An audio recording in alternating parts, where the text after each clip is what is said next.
Breaking news, a chilling murder just outside of Dallas overnight.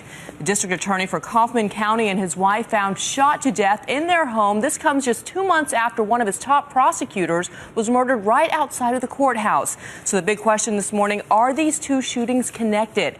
ABC's John Triffin is live in Kaufman County. Good morning, John. Beyond a good morning. After this latest murder, this small town of Forney, Texas is on edge. As you can see behind me, this is still a very active investigation. Authorities shut down this neighborhood after discovering the bodies less than 12 hours ago. Overnight, this sleepy Texan town found itself wide awake and at the center of a murder mystery. Authorities say Saturday night, Kaufman County District Attorney Mike McClelland and his wife Cynthia were found shot dead inside their home. We've lived here for years and we've never had anything like this happen before, and for it to happen so close to home, it's very, very scary. And it's that fear that is keeping the community here on the lookout for clues and investigators scrambling to find out exactly what happened.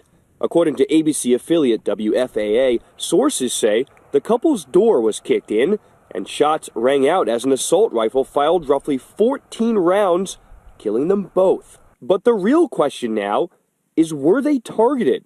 This comes just 2 months after the county assistant district attorney, Mark Hasse, was gunned down in broad daylight, just steps from the courthouse. Later, McClelland stepped in, vowing to get justice for one of Texas's toughest prosecutors. We're going to pull you out of whatever hole you're in, and we're going to bring you back and let the people of Kaufman County prosecute you to the fullest extent of the law. Now the FBI, ATF, and Texas Rangers have not one, but 2 cases on their hands.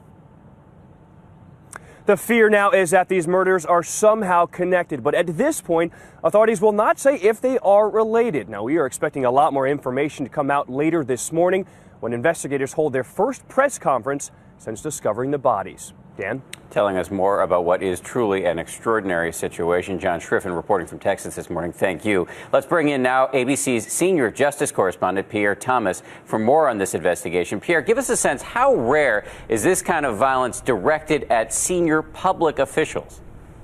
Good morning, Dan. While we have a lot of violence in this country, thousands of murders a year, it's very unusual to see public officials killed in this manner.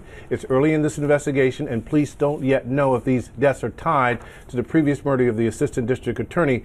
But if prosecutors are being executed, this is a nightmare scenario. So that's why you see the ATF and FBI actively assisting.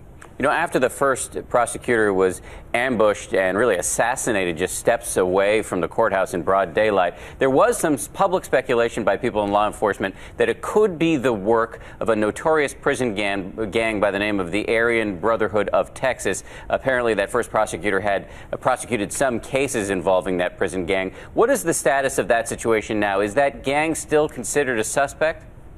Well, that's being looked at among a number of theories, but at this point, everything remains on the table.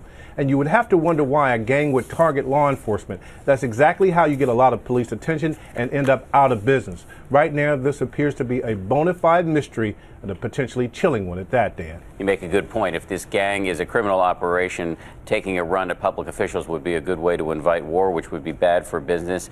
Pierre Thomas, we appreciate your guidance this morning. Thank you, Pierre.